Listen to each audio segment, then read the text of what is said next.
The source material for this reaction video has been edited for pacing. Dead air and unrelated material have been removed, but clips remain chronological and in context, for edutainment purposes only. In my last video on this general topic, I said I hadn't watched this video, and you know what? I wish that were still true, because I was surprised. MoistCr1TiKaL left me very disappointed! It's my hot body, I'll do what I want. It's showtime.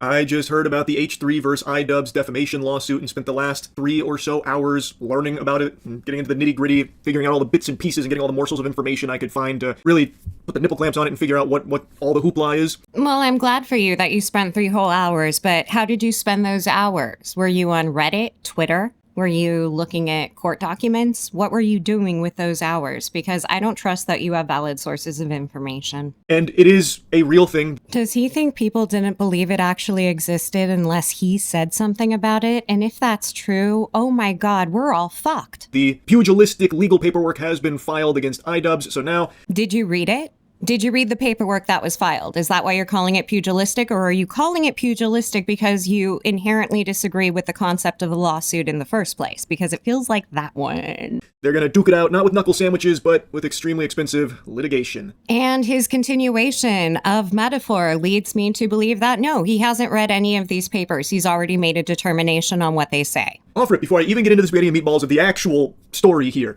There is just something that pets my peeves. There is something that grinds my gears, greases my cheeks so much I can't resist yapping about it briefly. And I left most of it in because what I'm interested in is this guy and who he thinks he is. When I was in the trenches digging around for information about what all of this is about, I kept seeing people say, look, Bucko, I love figurative language, I really do, but you were not in the trenches. You were just searching through the dregs of social media. Let's not confuse things. That I refuse to cover these kind of things for a variety of different reasons. I'm ignoring it, this and that. And you paid attention? That's incredibly unhealthy. I thought you knew better. I don't know how many more times I need to say this. I am just really not online that much these days. I don't watch streams, I don't watch a lot of YouTube, and I don't go on Twitter, like, at all. I still have Twitter, because I send and reply to DMs through there sometimes for, like, events, but I don't, like, doom scroll Twitter and see a bunch of things anymore. Look at the last tweet I made. So, like, I don't see a lot of these things that are going on anymore. What's your point? That because you're not on social media as constantly as other people, it's no longer your responsibility to be aware of what's going on? Or are you saying that people are expecting too much from you in social media itself? It's not clear, guy.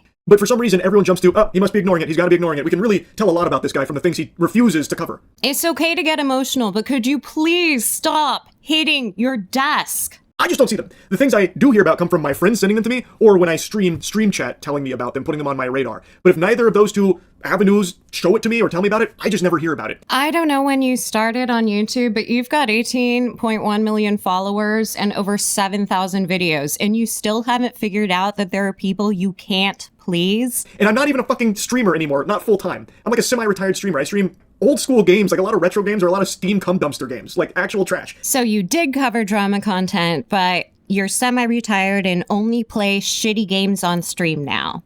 Okay, I understand that. It's like I'm not even really a streamer, so I don't even see a lot of that either. So like it's not me avoiding certain things for a nefarious reason. I just literally don't ever hear about it, so I never learn about it. This feels like troll pacification. Now, there is some stories that I do hear about and get really invested in, like Bricks and Minifigs versus Reckless Ben. I've been very glued to that one, I had my finger on the pulse of. Whose pulse? Where's your finger? How is your finger on the pulse? Are you watching the same videos the rest of us are? Because that's all that means to me. But that was something I was put on my radar by friends and stream chat. So genuinely, I am just not online that much, so I don't see a lot of it. Yes, but you're wasting time because the words that you're saying are reaching deaf ears. And you know this. Did you forget this? So with that out of the way, I did spend like the last 3 hours learning about this defamation lawsuit between H3 and iDubbbz because that did sound pretty concerning. Who wants to bet that most of those 3 hours involved watching video and not reading text? Because there's always been like an unwritten rule on the internet, not just YouTube, where if there's beef online, it stays online. I would call that a misconception. People no longer abide to that rule. Everybody is touching the poo, tipping the cows, tapping the glass, and going IRL. And you handle it online. Yeah, but what do you do when the offending party has already taken things offline? Without, going over that threshold, the event horizon of trying to use litigation to silence your opponent or something like that. That had always been etched in the stone tablets, the fucking 10 Commandments. That's not what you said. You said people don't take things offline. Now you're saying that the unspoken rule is that people don't litigate. That's not true either. Of online discourse. And now all of a sudden, I'm hearing about H3 suing iDubbbz for defamation. Yeah, but that's not the story. That's just the latest chapter. If you haven't read the rest of the book, you have no idea what's going on. So obviously I wanted to hear more about that. And after diving in, hitting that cannonball into the pool, I learned he has a lot of active lawsuits. I think it's 5, maybe 6 against other streamers and YouTubers. You're an online personality who believes that people shouldn't take things to the court system, and you've just learned that Ethan Klein has done that multiple times without you knowing. So I guess it hits you all at once and seems really scary. So it's a bit of a rampage he's been on. I knew about one before all this, which was against the snark community. That I did hear about, and that one made a lot of sense to me, actually. The snark community, from what I recall, was doing some diabolical, like, harassing, stalking stuff, sending CPS. I remember that in, like, Human Skulls. And Ian and Anissa Jomha joined that harassment. Those things I recalled from, like, the snark community, so it made sense that he would pursue litigation there, because that is highly illegal fucking psychopath behavior. So you are aware that the Kleins are being harassed in the real world and not just through the internet? You're aware of that? So that one I remember, and that one made sense to me. But when I was learning about these other ones, granted I haven't dove too deep into all those because this is clearly a lot. I was mainly focused on the defamation one, but... And you only spent 3 hours with it, and like I said before, I think most of those 3 hours were watching video instead of reading text documents, which you probably didn't. So you don't have enough information about any of these situations to comment on them at all. So I think you should probably be apologizing to your audience and saying, look, guys, I'm not involved. I shouldn't comment. And when you ask me to, I make an ass of myself like I am in this video. Man, Ethan Klein has become like the Nintendo of YouTubers. He is extraordinarily litigious. And you're making a moral judgment against any litigation at all. So anything that Ethan's doing for whatever purpose is going to be wrong to you. Anyway, enough blabbering. What started this defamation lawsuit was this iDubbbz stream. Don't worry, I trimmed most of it and sped the last of it up. It's okay. So I do want to say I don't agree with what's being said in this comment here, but I'm putting it on screen because I think it should be addressed because it's a big, bold accusation. It's very fucked up. It is very fucked up. And it's despicable that he would think it's a good idea to post that there while knowingly aware that it's not true. And he said he didn't agree with it, but thinks it needs to be addressed because it's so fucked up. It is a terrible stream. Just giving it to you real blunt, real raw. It's a stream by Ian. They're all terrible. You're not telling me anything distinctive about this one. It is very fucked up. And it's despicable that he would think it's a good idea to post that there while knowingly aware that it's not true. So the message isn't Ian's. This comes from Destiny. And he found this screenshot and he kept it on screen for a very long time. And he said he didn't agree with it, but thinks it needs to be addressed because it's so fucked up. It is a terrible stream. Like I said, they all are. Just giving it to you real blunt, real raw. It is no good. And I'm no stranger to getting shit-talked by iDubbbz. He has said some very nasty, very untrue things about me on his broadcast as well.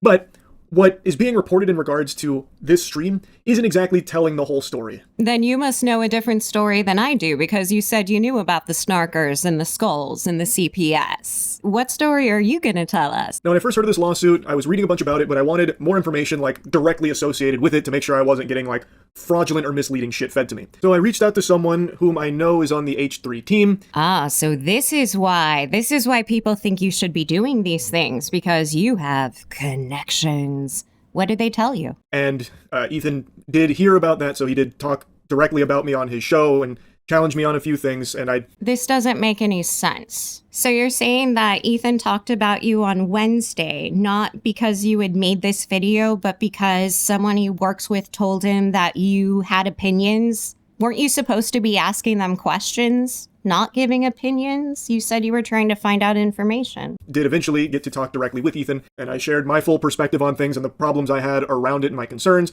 Ah, I see. You read text all right. You read it. And got his perspective on things to see if there's any misunderstandings and such. Ultimately, I don't think we fully saw eye to eye on this, which, you know, that's going to happen. I fully understand that this is a very emotionally charged subject for him after everything him and his family went through with snarkers in particular. I know that the CPS and the Human Skulls incident are like a legitimately traumatizing thing, like the fraudulent CPS call. Like, I get how inexcusable and abhorrent that is. I really do. No, you don't. Because if you did, you wouldn't need 15 to 20 more minutes of video to explain why you're correct in your position. But I just truly don't believe that this lawsuit is in any way, shape, or form helpful to anyone. Outside of the lawyers, they're fucking smiling ear to ear. They're salivating right now, literally drooling with a bib on. So you have a thing against lawyers. Is that why you're against litigation? It's harmful to, I think, literally everyone involved and does have potential ramifications for others way outside of it. How? I have never and will never be a fan of extreme litigation, and I have always been vocally advocating against creators going that nuclear path. and I always will. What you're telling me is that no matter what, you're not going to agree with any of Ethan Klein's lawsuits, whether they're for copyright or defamation, because you don't believe in using lawsuits. So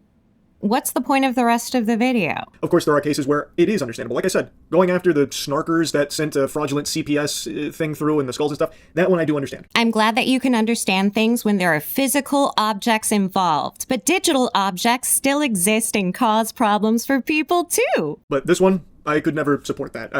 I just can't see the real just cause behind it. Well, you still haven't explained what it is. And I think it is a terrible example for other creators in the space to follow, where maybe they believe that even though this is about like a Canadian defamation lawsuit, well, maybe they can try their luck in the States. They can do that anyway without Ethan's inspiration. You know that, right? You know, it's not like defamatory lawsuits are exclusive to Canada. There's better protections here, no doubt, but still. Thank you. You just told me everything I needed to know, which is the word protections. What you're saying is that it's more difficult to file defamation suits in the United States because free speech tends to take precedence. What you're not talking about is the protection of individuals who may be defamed by speech that is not legally free. If they take from this that maybe the way to fight battles online is to go the litigious route, well then it's just a huge mess across the board. If this is how you feel about a defamation lawsuit in Canada, I wonder how you'll feel about Noah Samson. I think it is just a very bad precedent. Even if, the lawsuit doesn't end in a victory for him, this way of engaging with discourse, I think, has always been frowned upon, but for some reason is starting to get some more support behind it, and I just fully disagree with it. You gave me another word that told me a lot I needed to know about your opinion. The word is discourse. This isn't discourse. This isn't something that people are talking about. This is something that Ethan Klein has said has impacted the quality and safety of his life and his family's lives. That's what's being talked about. This isn't because of a conversation. This is something that has had real world consequences. I think that this is genuinely just a, big threat across the board to just the entire space. If discourse... You keep using the word. I don't think it means what you think it means. Becomes, fearful of litigation flying back and forth, it's going to stifle a lot of voices and stifle some very legitimate criticism down the line. It's just not something I want to see become commonplace. And this is why I don't think I can watch the rest of your video, because you're failing to distinguish between criticism and defamation. Calling somebody a child molester isn't criticism. There's nothing that's critical about it. You're just labeling them as a monster. It's purely defamation. Unless, of course, you can prove it, and then it's a different kind of legal case altogether, isn't it? Now, I did also have a brief conversation with iDubbbz about this as well, letting him know that this really is a horrible thing that he did to try and make his point. Did he tell you what the point was? Because the only point that I could see was Ian trying to reroute Ethan's anger toward another individual because he's such a pussy, he couldn't handle it himself. And he agreed. He said that it was a legitimately awful thing that he did to make that point, and that it was a genuine, sincere apology that he was issuing and how regretful he was from it. What was his point, Charlie? What did Ian say his point was? Also, he did an apology. It was shit. So I did have a conversation with both sides of this to make sure I had a full, clear picture of where everything was and what this was all about. You mean you talked to both parties and you weren't able to get them to come together and shake hands? Wow. I expected more from you, Charlie. After hearing Ethan explain that, I actually made the noble sacrifice of going back and watching the entire iDubbbz stream segment with this in it when he was talking about it. All right, now that's just disgusting. Why are you still using all of this funny language? This isn't funny. You didn't make a noble sacrifice. This is a serious situation that you're trying to turn into silly internet drama because that's the only way you can understand anything. Boy, howdy. I'm not a hero. It was brave, but I don't need your flowers. Go fuck yourself. That was agonizing. It was heinous, even. It was brutal. This whole segment where he was talking about that, I think, was really, really rough. Thank you for your sacrifice. He goes on to make more arguments, and they are very, very bad ones, and they're stupid, and I'm not sitting through them and telling you how stupid each of them is. So I'm just gonna tell you, this is the end of me watching this video from MoistCr1TiKaL because, unfortunately, I'm too critical. I can't even sit through the rest of it because I'll have too many things to criticize. Oh no, I should be scared of that. What if somebody sues me for defamation for calling them an idiot? If you found this entertaining or if you want to find out if Charlie's second video on the subject is just as bad as this one, please like and subscribe and leave your comment below. I don't think I was too critical. I think I was probably not as critical as I should have been because I don't think he's a bad guy. I think he just doesn't have enough information. That's my hope, at least. See you guys next time.